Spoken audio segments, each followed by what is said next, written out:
Bonjour à tous et bienvenue à Question Auto. Ici James à bord du tout nouveau Subaru Outback Wilderness. La Outback, c'est sa 7e génération en ce moment. Plus haut, plus long, plus large parce qu'on ne dépend plus de la Legacy pour faire le véhicule. C'est vraiment un véhicule à part et qui embrasse son côté VUS. Mais la question peut se poser, est-ce qu'on perd l'essence de ce qu'était la Outback? On va le découvrir ensemble! Donc, à l'extérieur, on a quand même un véhicule unique, disons-le. La version Wilderness se diffère quand même assez bien niveau design de la version plus régulière des autres versions. Premièrement, à l'avant, pas de logo au niveau de la grille. C'est un design quand même chargé. Surtout à l'avant, on a les petites lumières de jour, les lumières de soir et même les lumières qui sont uniques, là, les anti-brouillard à la version Wilderness. Donc, très chargé avec le plastique noir, le nom Subaru écrit en gros. Personnellement, je n'étais pas certain sur photo, mais en vrai, c'est beaucoup moins pire là, que ça en a l'air dans les images. Sur le côté, c'est plus carré que l'ancienne version, comme le look VUS tend à le faire maintenant. Évidemment, le petit badge Wilderness sur le côté. Et à l'arrière aussi, c'est différent. À la place d'avoir une barre DEL de bout en bout, ben, c'est coupé. C'est un plastique noir avec les lumières de reculons intégrées.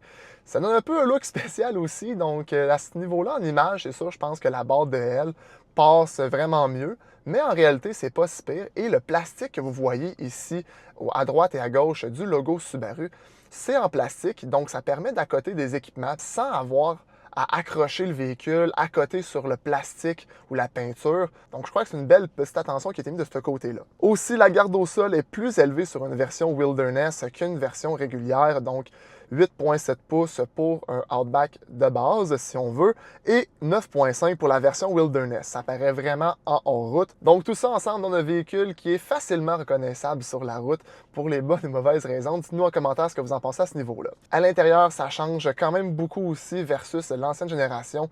On a un 12,1 pouces pour le multimédia à l'horizontale cette fois-ci, et on a le retour des boutons physiques pour ajuster la climatisation. Ça, je pense, c'est un gros pouce en l'air. De plus en plus, on voit ça.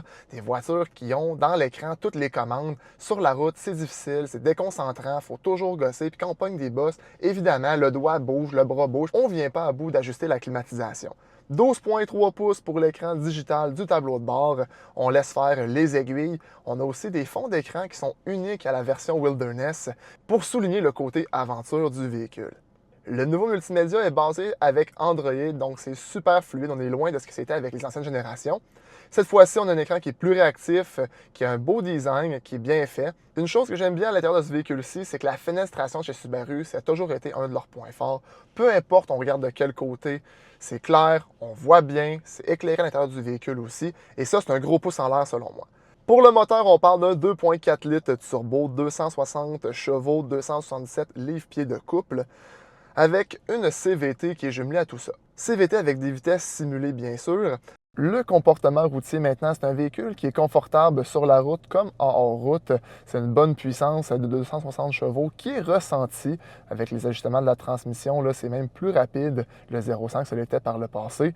La capacité en route, ben, c'est un Subaru et une version Wilderness. Donc, évidemment, qu'elles sont bonnes. La garde au sol, elle a été améliorée. Les angles d'attaque aussi. Le X-Mode 2, c'est un mode que j'aime beaucoup. Donc, il y a le X-Mode 1 qui est pour un peu plus léger. Et le X-Mode 2, ben, on l'active et on a même de l'assistance pour la descente de côte, par exemple. Même quand c'est glissant, le véhicule va s'ajuster, freiner par lui-même. Et ça l'aide vraiment autant pour un débutant que quelqu'un qui veut juste pas se casser la tête. On a une suspension adaptative aussi sur ce véhicule-ci qui offre une meilleure stabilité. Encore une fois, en route, on l'a ressenti. Imaginez un peu comme un crochet qui est au-dessus du véhicule et qui le retient de barouetter en bon français d'un bord ou de l'autre. La seule chose que je vous dirais qui ne rend pas hommage à ce Wilderness, c'est les pneus.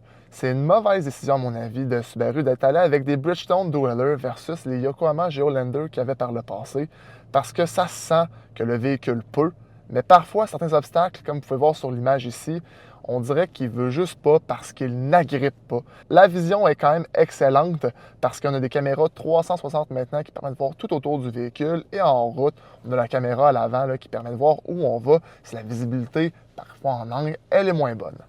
Même au niveau de la direction, on n'est pas très loin de ce que c'était. Ça reste un Outback qui est basé sur l'Outback précédent, mais quand même, il y a eu beaucoup de modifications au niveau du châssis pour le rendre encore meilleur.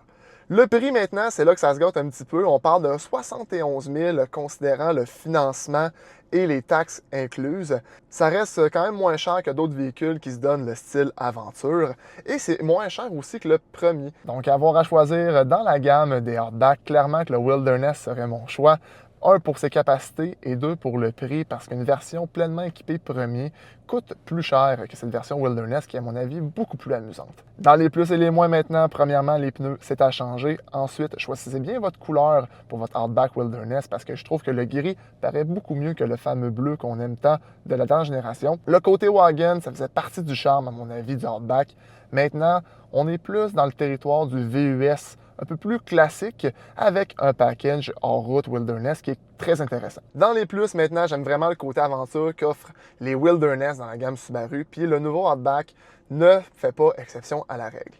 La suspension adaptative qui est liée au X-Mode, je trouve que c'est un bel ajout. Il y a plusieurs ajouts au niveau de la sécurité du véhicule aussi, comme le frein d'urgence. C'est un des meilleurs all-wheel drive que vous allez pouvoir trouver sur le marché en ce moment.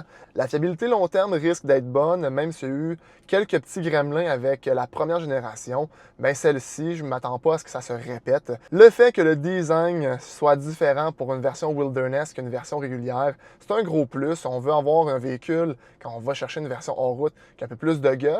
Puis que vous l'aimiez ou non, celui-ci, bien, effectivement, il se distingue. Le retour des boutons physiques pour la climatisation, comme je disais, gros pouce en l'air aussi. Donc, la réponse finale, est-ce que ça a perdu son essence? Je pense que la réponse est non, ça a vraiment évolué. Est-ce que c'est dans le sens que tout le monde voulait? Peut-être pas, mais c'est le sens qui, pour la plupart des gens, va faire leur affaire. Plus d'espace, un véhicule plus carré, qui a un look plus agressif. Et aussi, on a des meilleures caractéristiques sur celui-ci. C'est une belle évolution quand même de la dernière génération. Donc, dites-nous ce que vous pensez de ce véhicule-ci en commentaire ci-dessous. N'oubliez pas de faire un pouce en l'air et on se dit aux prochaines vidéos.